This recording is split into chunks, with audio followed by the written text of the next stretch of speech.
training. Louise Hay film, Greg Braden interview, take one. I was trained as a scientist. My background's in the hard sciences, physical sciences, the earth sciences. In the 60s and 70s, when I received that training, there was no room for the possibility of the kind of things that we're talking about now, the kinds of things that suggest that our inner world and our inner thoughts, feelings, emotions, beliefs in any way affect the world around us. And it was through direct experience what I began to understand was that this is the great secret that everyone knows except us in the West. Almost any other culture that we go to, from the monasteries in Egypt and Tibet and India into Bolivia and Peru, the indigenous traditions, little villages in the Andes Mountains, they all know that there is this experience that we can have inside of our bodies that affects our world in some way, and our science simply has not allowed for that historically. But I was trained as a scientist, and I was trained to look in the world around me for my answers, so I began to go to these places. I began to go into the monasteries, all the places that I mentioned. And it was through the direct experience of sitting in the presence of people who have lived and practiced the kinds of traditions that Louise Hay and the other authors I'm so blessed to be sharing this, the stage and this information with, that they teach about. And what we begin to understand is that this is the place where science got it wrong. There are two places, two assumptions that science has made, modern science. And they're coming full circle and correcting that now. But the first one is that the space that we believe is empty is not really so empty. It's full of a living essence, of a living material that we're only beginning to understand, number one.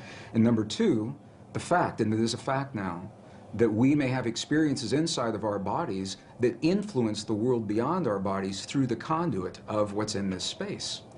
So it was in going into the monasteries and the nunneries and speaking with the indigenous people, looking at them eye to eye, heart to heart, God to God, and I could say to these people, when you just performed that miracle, when you just performed that miraculous healing, what is it that you did inside of your body to make that happen? And if I didn't understand what they told me, I'd ask them again and again and again through the translators until I understood that they were creating an experience, producing an effect inside of their bodies that my science never told me was possible or existed. And that was the path that led me. I just want to emphasize, science is good. And I believe our science is good and served us well. It simply is incomplete. And so it was that path that allowed me to flesh out the missing pieces that we're only beginning to understand today, marrying the best science of our time with the wisdom, 5,000 years of wisdom of our past, into a greater understanding. And that understanding brings us right back to the question. That's a long answer to a short question. But it brings us back to where we're only now beginning to understand that there is something that we can do in our lives that influence not only the physical body, ours and those of other people around us, but literally influence the physical reality of our world, and that changes everything. It changes everything that we in the West believe about ourselves. So as a scientist, I've also come to understand this is a very different way for many people to think about themselves and their world. And I've found that there's a learning curve that our audiences and our friends and families and coworkers in my career at the Water Fountain, this is not something that people typically talk about in a technical organization. They don't wake up in the morning and say, what kinds of feelings, what kinds of dreams, what kinds of healings did you have over the weekend? And they're talking about who won the football game and who won the lotteries. But this is where it brings us, the relevance in our lives, because we all are having experiences every day. Whether we are consciously aware of it or not, those experiences are physically affecting our bodies and our world. What Western science now is beginning to understand, only in the last years of the 20th and now the first years of the 21st century, it is now a scientific fact that the space between things is anything but empty. It is full of a living, pulsating essence that is so new, scientists have yet to agree on a single term. Some are calling it a quantum hologram, very technical sounding name. Dr. Edgar Mitchell, the former Apollo astronaut, I've had the honor of sharing the stage with him a number of times. He calls it nature's mind. Stephen Hawking calls it the mind of God. Others simply call it the field. In 1944, the father of quantum physics, Max Planck, identified the existence of this field, and he called it the matrix. He said, underlying everything that we see, our bodies included, everything we see in the world around us in our bodies, he said, there's the existence of what must be a conscious and intelligent mind. This is his language in 1944. He said that this mind is the matrix of all matter, and it's from his work that the movie series began and many of the ideas that we have today. So what we know is this, is that we have the opportunity to influence that field in ways now that we're only beginning to understand. It's done through the human heart. It's not a thinking process. Thoughts are important. But the ancients made a distinction between thoughts and feelings and emotions. And it's the feelings that are centered in our heart, what are called coherent, heart-based emotions. We know that when we feel a feeling of love, compassion, understanding, forgiveness, when we change the self-esteem, that there's an effect from that it changes the electrical and the magnetic fields in our heart, and that those fields literally change the stuff that our world is made of around our bodies.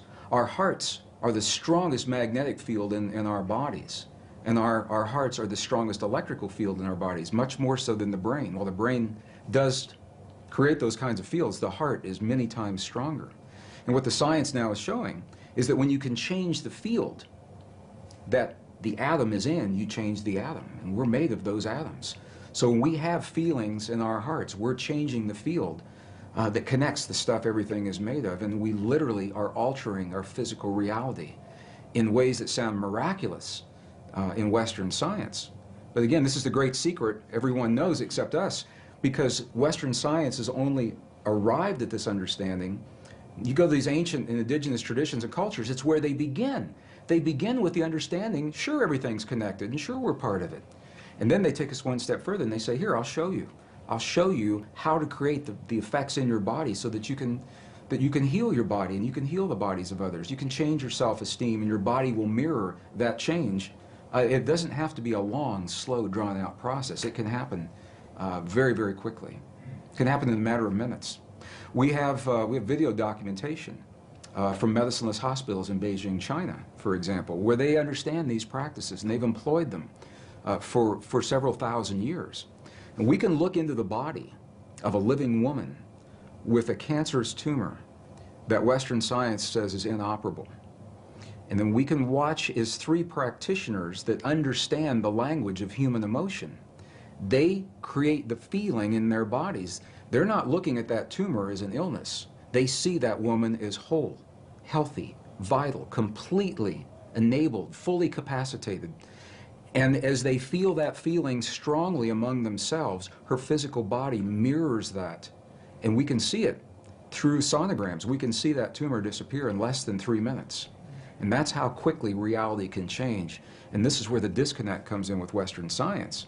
Because I've shared this information with scientists and medical doctors all over the world, and they say, wow, it's a miracle. We're going to have to come back and study this, and we will as soon as we find a cure for cancer, or as soon as we find the cure to cure on a mechanical level, what they see as a mechanical process. And what we now know is our physical body is the outpicturing, is the mirror of something that is not so physical. And this is where science now is only arriving. The three practitioners in the medicineless hospital in Beijing did not judge that cancerous tumor. They didn't judge it right, wrong, good, or bad. They said it's a quantum possibility, and there are many possibilities. Of course, this is just one. They said, now we're going to choose another one. But this is subtle and very, very different way of looking at things, because they acknowledge what is and invite a new possibility rather than having a charge on what is there and feeling that somehow we have to manipulate or cut out, in the case of a tumor, or change, hammer the physical reality into submission. What they're doing is acknowledging that moment, that example, and they're changing it on the level of what we would call the quantum blueprint. They're feeling the feeling as if another possibility has occurred, and in doing so, allowing that possibility to replace the one that exists without judging the one that exists. I was an aerospace engineer in Denver, Colorado during the last years of the Cold War, the 1980s, and it was when the famous brown cloud was inundating Denver, and we couldn't all drive on the same days. We had to carpool on different days. And one day I went to an engineer friend's house to do my carpool for that week, and I got there a little early. And I'd never been to his house before, and I said, "Can I use your bathroom?" And I went in there, and he had little Post-it notes of affirmations all over the bathroom, and it said, "My perfect mate is manifesting for me now. My perfect mate is manifesting for me now." We got in his car, and he had little Post-it notes all over the dashboard and the rearview mirror. "My perfect mate is manifesting for me now." And of course, I knew what his office looked like, and it was the same way. He had them all over the walls in the CRT. I said, "Does this affirmation work for you?" He said, "Nah." He said, "It never does." And I said, "Why do you think that is?" And he said, well, look at me. Who'd want to be with somebody like me? I'm just an engineer, you know. He had a very low self-esteem about himself. And I began to think about the way that he was applying those affirmations, and other people have applied them very successfully. And what I found the difference was, for him, it was a thought process that never went beyond what was happening in his mind, in his own picturing, his own self-esteem. And the thought is important. The ancients are very clear about this in the Sanskrit text. They tell us that the thought is the image of the quantum possibility. So in other words, in the realm of all possibilities, everything already exists. My friend's perfect relationship and the worst one he'll ever have. The lightest of the light, the darkest of the dark. Our greatest healing and our greatest suffering, they're already there. And what they invite us to do in these ancient traditions is to reach into those possibilities with our mind. This is the power of the mind. And isolate, we lock in one of those possibilities. So now we have taken it and identified it.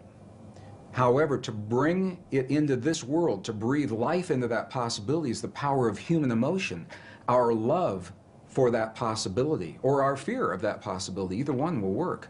To bring that quantum possibility into the particle reality of our everyday lives. We don't have to know that. It sounds very technical. We just have a feeling. But this is the science of, appears to be the science of how these things are working. So this is why our self-esteem is so important. When we feel, when my engineer friend felt that, why would anybody want to be with me, is what he said to me. The affirmation for him was an empty affirmation. It was a thought that had no energy to invite it into this world. And an example of just the opposite of that is I know of other people who have simply made a list of all of the attributes of a perfect partner in life, because this is what many people, I'm using as an example. It works in healing, it works in peace, but we're talking about relationships. They make a list of all those attributes, and then they come from the place that relationship is already happening. What is their life like? How is their life different now that perfect partner is there? How is their evening different? How do they spend their time differently? How do they feel when they wake up in the morning and share their lives with someone? And it's those feelings that they live throughout the day. It's not something you sit down and do for a minute and then you get up and walk away. Rather, it's something that we become. We live our lives as if these experiences have already happened, and in that way we invite them into our lives, and they happen frighteningly quickly for some people. It's amazing. I know people that haven't finished their list, and they go out for lunch or a cup of coffee while they're making the list, and the person that just brought them their lunch is the person that's on that list, and they fall in love and they're married 20 years later. I know people that's happened to. So it's about clarity. It's about specificity. It's about being personal, being very clear that these are personal desires. Scientifically, it appears that this field, the divine matrix, it is a mirror and a bridge between our inner and our outer worlds. And it can only give us what we give it to work with. And the interesting thing is that we have been conditioned to feel the feelings of the things that we don't want in life and that we're afraid of. We wake up in the morning and we see the 6 o'clock news and all the things to be afraid of, and then we go through our day saying, oh, I hope I'm not going to see that today, or I hope it's not around the corner. And in my question, so fascinating me, where do we learn to feel the things that we don't want rather than things that we choose to have?